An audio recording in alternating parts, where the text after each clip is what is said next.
Beijing telah menghentikan pembicaraan tentang kontrol senjata dan proliferasi nuklir dengan Amerika Serikat sebagai protes terhadap penjualan senjata AS ke Taiwan, pulau yang diperintah secara demokratis dan bersekutu dengan Washington, yang diklaim Cina sebagai wilayahnya.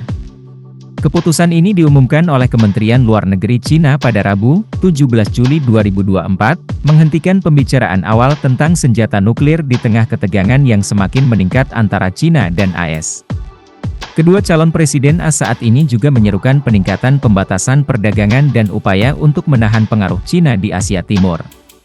AS adalah mitra internasional utama Taiwan dan pemasok senjata terbesar. Pada Juni, Dewan Perwakilan Rakyat AS menyetujui pendanaan militer asing sebesar 500 juta AS$ untuk Taiwan guna memperkuat pencegahan militer terhadap Cina, serta 2 miliar AS$ dalam bentuk pinjaman dan jaminan pinjaman.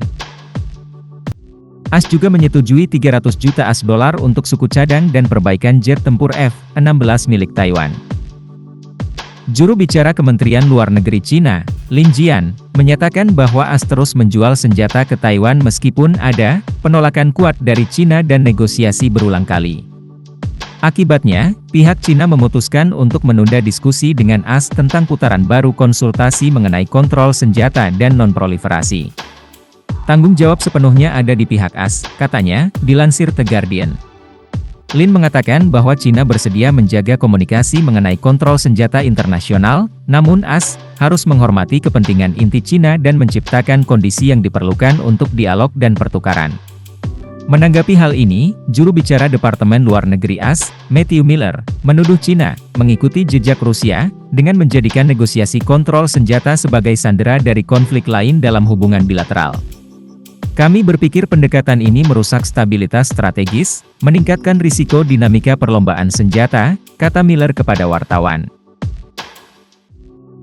Sayangnya, dengan menghentikan konsultasi ini, Cina telah memilih untuk tidak mengejar upaya yang akan mengelola risiko strategis dan mencegah perlombaan senjata yang mahal. Tetapi kami, Amerika Serikat, akan tetap terbuka untuk mengembangkan dan menerapkan langkah-langkah pengurangan risiko konkret dengan Cina.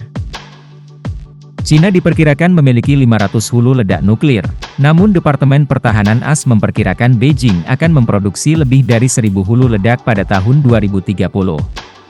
AS dan Cina mengadakan pembicaraan senjata pada bulan November untuk pertama kalinya dalam 5 tahun dan membahas perjanjian non-proliferasi nuklir serta isu-isu keamanan nuklir lainnya, termasuk kepatuhan terhadap konvensi senjata biologis dan konvensi senjata kimia, keamanan luar angkasa, dan kontrol senjata reguler, menurut Kementerian Luar Negeri Cina.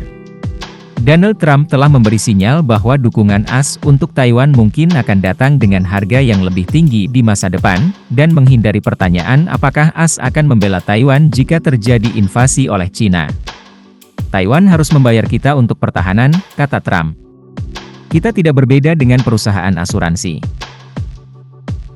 Calon wakil presiden dari Partai Republik, J.D. Vance, telah menyatakan dukungan kuat untuk Taiwan, dengan mengatakan bahwa dukungan AS untuk Ukraina telah mengalihkan perhatian Washington dari menyediakan senjata untuk Taiwan jika terjadi konflik.